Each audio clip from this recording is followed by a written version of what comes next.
আল্লাহ তাআলা কুরআনুল কারীমের মধ্যে বলেন, ইয়া আইয়ুহাল্লাযীনা আমানু কুতিবা আলাইকুমুস সিয়াম কামা কুতিবা আলাল্লাযীনা মিন ক্বাবলিকুম লাআল্লাকুম তাত্তাকুন। হে ঈমানদারগণ, তোমাদের উপর রোজা ফরজ করা হয়েছে যেমনিভাবে তোমাদের পূর্ববর্তীদের উপর রোজা ফরজ করা হয়েছিল, যাতে করে তোমরা তাকওয়া অর্জন করতে পারো, মুত্তাকী হতে পারো। আল্লাহ তাআলা অন্য আয়াতের মধ্যে বলেন, শাহরু রমাদানাল্লাযী উনজিলা ফীহিল কুরআন হুদাল লিন-নাসি ওয়া বায়্যিনাতিম মিনাল হুদা ওয়াল ফুরকান ফামান শাহিদা মিনকুমুশ শাহরা ফালইয়াসুম। রমজান মাস যাতে কোরআন নাজিল করা হয়েছে মানুষের হিদায়াতের জন্য এবং হিদায়াতের সুস্পষ্ট নিদর্শনাবলী ও সত্য মিথ্যার পার্থক্যকারী রূপে।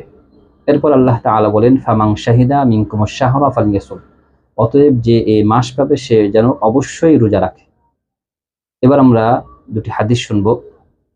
রাসূলুল্লাহ সাল্লাল্লাহু আলাইহি ওয়াসাল্লাম বলেন, বুনিয়াল ইসলামু আলা খামসিন শাহাদাতি আল্লা ইলাহা ইল্লাল্লাহ ওয়া আন্না মুহাম্মাদার রাসূলুল্লাহ ওয়া ইকামিস সালাহ ওয়া ইতাইজ যাকাত ওয়াল হজ্জ ওয়া সাওমি রমাদান। ইসলামের ভিত্তি 5টি জিনিসের উপর। 1 নম্বরে লা ইলাহা ইল্লাল্লাহ মুহাম্মাদুর রাসূলুল্লাহ এই কথার সাক্ষ্য দেওয়া। 2 নম্বরে সালাত কায়েম করা। 3 নম্বরে যাকাত প্রদান করা। 4 নম্বরে হজ করা। 5 নম্বরে রমজান মাসের রোজা রাখা। হযরত আবু হুরায়রা রাদিয়াল্লাহু তাআলা আনহু থেকে বর্ণিত, তিনি বলেন, রাসূলুল্লাহ সাল্লাল্লাহু আলাইহি ওয়াসাল্লাম যখন রমজান মাসের আগমন ঘটল তখন বললেন যে, তোমাদের কাছে বরকতময় মাস রমজান এসেছে। এই মাসের রোজা আল্লাহ তাআলা তোমাদের উপর ফরজ করেছেন। আল্লাহ তাআলা এই মাসে জান্নাতের দরজাগুলো খুলে দেন। এই মাসে আল্লাহ তাআলা জাহান্নামের দরজাগুলো বন্ধ করে দেন। এই মাসে আল্লাহ তাআলা শয়তানকে শৃঙ্খলাবদ্ধ করেন।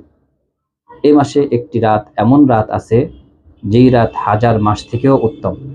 আর যে এর কল্যাণ থেকে বঞ্চিত হলো সে তো প্রকৃতপক্ষেই বঞ্চিত।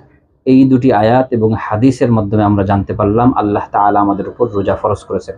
অতএব আমাদেরকে অবশ্যই রোজা রাখতে হবে। যদি কোনো ব্যক্তি রোজা না রাখে তাহলে তার জন্য কঠিন শাস্তি রয়েছে। হযরত আবু উমামা রাদিয়াল্লাহু তাআলা আনহু থেকে বর্ণিত, তিনি বলেন, রাসূলুল্লাহ সাল্লাল্লাহু আলাইহি ওয়াসাল্লাম বলেছেন যে, আমি ঘুমিয়েছিলাম, তো আমি দেখলাম যে 2 জন ফেরেশতা আমার 2 বাহু ধরে আমাকে নিয়ে যাচ্ছে বহুদূর এক পাহাড়ে। অতঃপর পাহাড়ের নিচে যে ফেরেশতারা বলল, আপনি উপরে উঠুন। আমি বললাম, আমি তো উঠতে পারি না। ফেরেশতারা বলল, আমরা আপনাকে সহযোগিতা করতেছি। অতঃপর রাসূলুল্লাহ সাল্লাল্লাহু আলাইহি ওয়াসাল্লামকে পাহাড়ের উপরে উঠানো হলো। অতঃপর রাসূলুল্লাহ সাল্লাল্লাহু আলাইহি ওয়াসাল্লাম বলেন, ভয়ঙ্কর একটি আওয়াজের শব্দ আমার কানে আসলো।